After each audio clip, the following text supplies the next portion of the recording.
สดีครับผมสวัสดี FC สหายนาดีนะครับมื้อนี้พามาตกปลาของบางป่าเด้อพี่น้องเอ้ยมาคือเก่าพี่น้องมากับเซียนกอบคือเก่า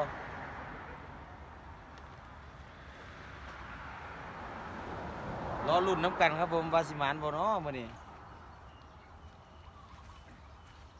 ครับสวัสดีครับเส้นกรอบครับผมมาครับพี่น้องครับมื้อนี้มาคล้องบางป้าครับมาสวยแน่มื้อนี้ครับมาสวยมื้อนี้ป้ามันเนิดยังว่าเนาะป้าหนาหนาวจักเขาอยู่มุมไหนก็ต้นเห็นอยู่ครับ มาสวยครับมื้อนี้ครับมาดุนกันครับผม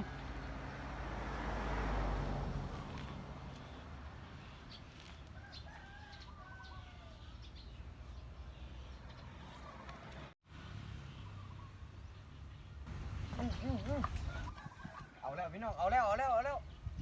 อู้อู้เอาเอา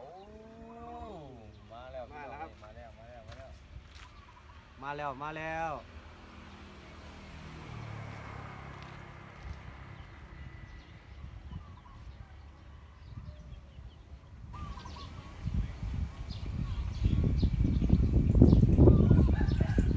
แห้งขนาดเนาะ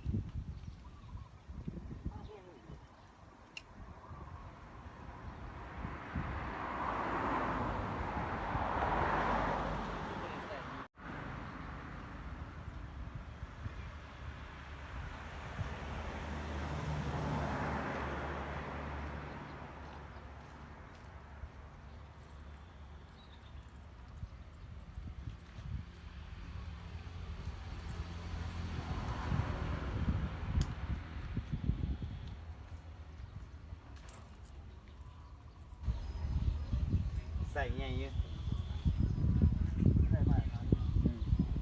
ใส่มีแต่รุ่นฝามือเลยเนี่ยกำลังงามครับตอนแล้วพี่น้องตอนแล้วตอนเป็นปีเนี้ย บริสุทธิ์บริใกล้เด็ดเลย สองคันละคันแรก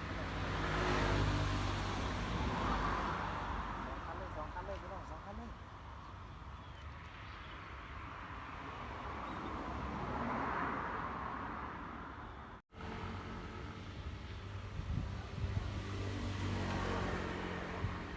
เอาแล้วพี่น้องเอาแล้วเอาเร็วเซ็ตก็เอาแล้วนั่นดีเห็นบ่มาแล้วตำงงอยู่กับมาแล้ว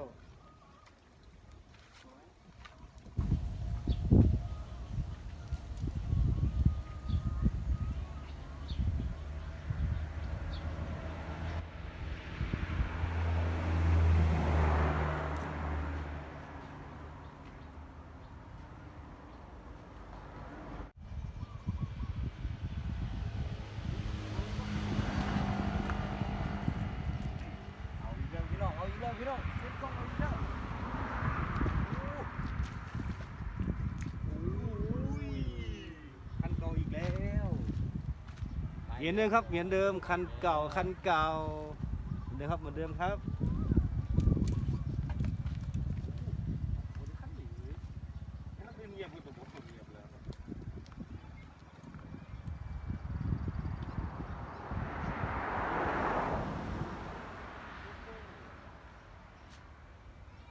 ไอ้ไงผมพูดว่าเนี่ยสาวพุทธน้อยหรอก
แล้วพี่น้องเอาอีกแล้วเส้นก๊อบเอาอีกแล้วเขาอ่ะอุ้ยมาอีกแล้วครับ ตาเพียนมาอีกแล้วพี่น้อง